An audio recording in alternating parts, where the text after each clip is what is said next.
Hey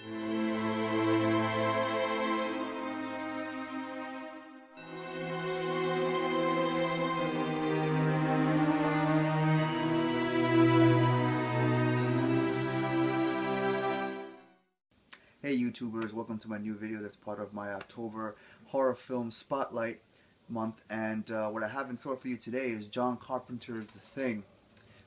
Basically, it came out in 1982. It was directed, of course, by John Carpenter, and it stars Kurt Russell and Keith David. Now, the basic, premise of the film is Kurt Russell and his group of scientists discover the remains of an alien ship frozen deep in the Antarctic.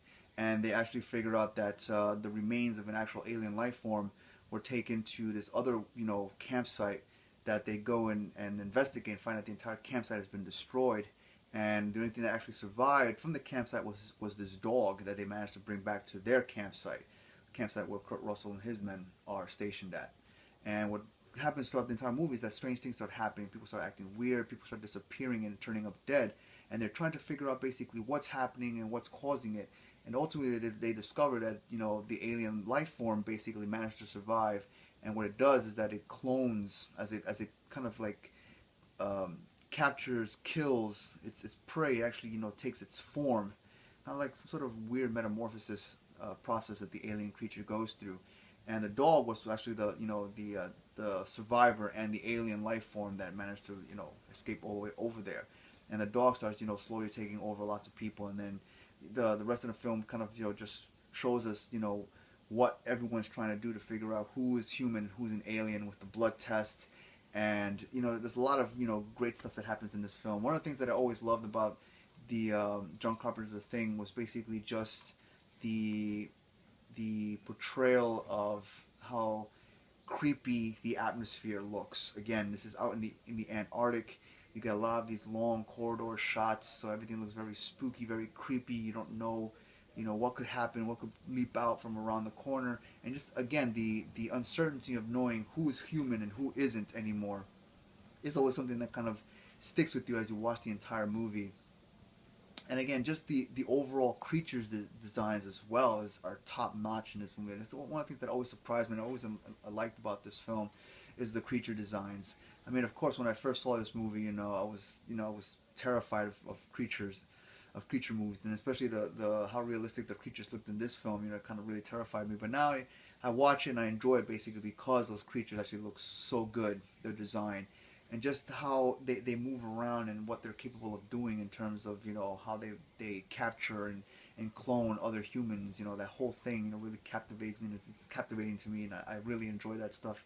And Kurt Russell and Keith David, the way they portray their roles too is a lot of fun watching them too. I mean, they're the last two that survive at the end, so I don't want to give away too much besides that. That might already be giving away too much already, but anyway, regardless, it's a great film, something that I would definitely recommend everyone to watch and to definitely own in your collection. Now, this is the DVD format of it, and the one thing I don't like about this is the cover. I actually kind of I think I prefer the more traditional cover where you have the humanoid form with the large beam coming off from the middle of its head. I think I prefer that one as opposed to this one. But I got it on DVD. I might eventually end up kind of upgrading it and getting on Blu-ray too. So who knows? But for now, I have it on DVD and I enjoy it so much. So definitely something that I would recommend, for all of you guys to to check out and have. This film is actually based on a short novella that's called Who Goes There, and this film actually happens to be a remake of an original film that came out during the 1950s, which was called A Thing from Another World. So, and that pretty much follows, there's the same premise as the novella, and this will kind of follows pretty much the same thing, but of course with updated graphics and special effects.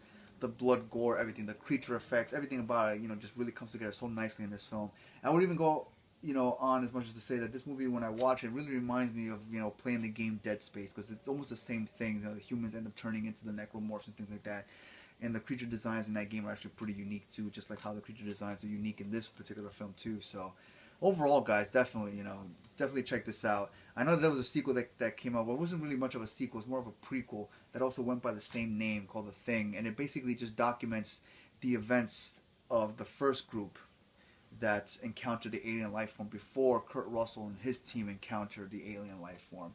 So, and I mean, I never saw the film, but I know that it got, you know, really poor reviews, and I really don't know why that movie was even made to begin with, man. Because, you know, if you've seen this one, you pretty much have an idea of what happens or what's going to happen to, you know, the first team that encounters the alien life form. But whatever, right, guys? But honestly, this one, John Carpenter's The Thing from 1982 is actually, you know, my favorite particular from that you know, that whole series. So definitely, I say, if you have the chance and you haven't seen it, definitely check it out. If you have, you should definitely own it, have it in your collection too, right, guys? So that's pretty much it, guys. So thanks for joining me. As well as always, like the video, stay cool, stay safe, and keep watching horror, right, guys?